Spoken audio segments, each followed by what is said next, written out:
Hello बच्चों, चलिए प्रश्न पढ़ते हैं। एल लंबाई की एक डोरी के एक सिरे से एम द्रव्यमान का एक कण जुड़ा है और इसका दूसरा सिरा एक निचले समतल मेज पर रखी खूंटी से जुड़ा हुआ है। यदि कण वृत्ताकार पथ पर v चाल से घूर्णन करता है तो इस पर लगने वाला नेट बल केंद्र की ओर होगा। टी रस्सी का तनाव है बच्चों। 4 विकल्प दिए गए हैं और बताना कौन सा विकल्प सही है। तो आइए बच्चों, प्रश्न के लिए मुख्य अवधारणा की चर्चा करते हैं। मुख्य अवधारणा तो देखिए बच्चों,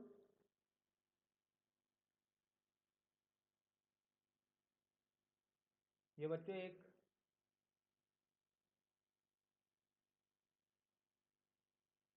खूंटी है बच्चों। इस खूंटी से एक कण लगा हुआ है और जैसे इसको विवेक दिया जाता है तो वृत्तीय पथ पर एक कण गति करेगा कुछ इस तरीके से। अगर इसका द्रव्यमान m है तो देखिए बच्चों, जब ये m द्रव्यमान का कण इसको वेग देकर घुमाया जाता है इस खूंटी के अनुदिश, तो इस पर एक बाहर की तरफ अपकेंद्रीय बल लगता है अगर इसकी दूरी r है तो। और इस डोरी में एक तनाव बल उत्पन्न होता है, तो यहाँ पर तनाव बल किसको संतुलित करेगा बच्चों? m v वर्ग बटे r। ये इस डोरी में तनाव आ रहा है, ये इसलिए आ रहा है क्योंकि इस पर बाहर की तरफ एक बल लग रहा है और उसी वजह से ये क्या कर पा रहा है, एक घूर्णन गति कर पा रहा है। तो इसको संतुलित करने वाला अपकेंद्रीय बल को वो कौन है? तनाव बल है। तो आइए बच्चों, इस मुख्य अवधारणा के आधार पर प्रश्न को हल करते हैं। देखिए बच्चों, एक मेज है, इस तरीके से एक मेज है बच्चों देखिए, और इस मेज के में एक खूंटी लगाई गई है और इस खूंटी से एक डोरी लगाई गई है। तो देखिए बच्चों, ये डोरी से जब कण को बांधा जाता है जिसका द्रव्यमान m है तो इस गोले के परित प्रत्यय गति करेगा।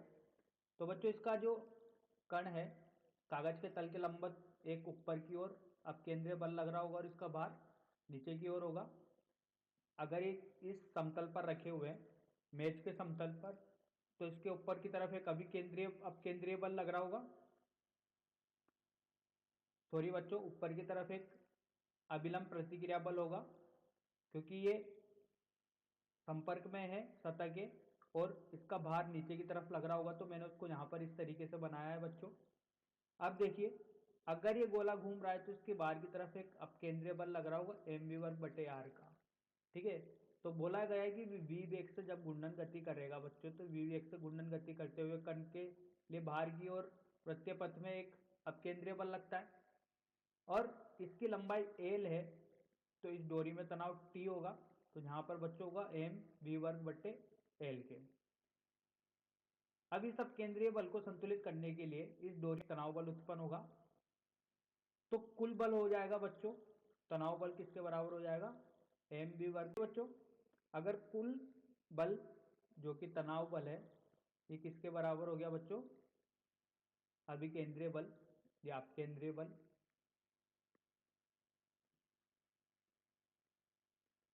एम बी बटे एल की। तो यही पूछा गया था बच्चों, इस पर लगने वाला नेट बल केंद्र की ओर होगा, वो कौन सा बल है बच्चों? तनाव बल है। तो चौथा विकल्प सही होगा। आशा करता हूँ बच्चों आपको हल समझ में आया होगा। धन्यवाद।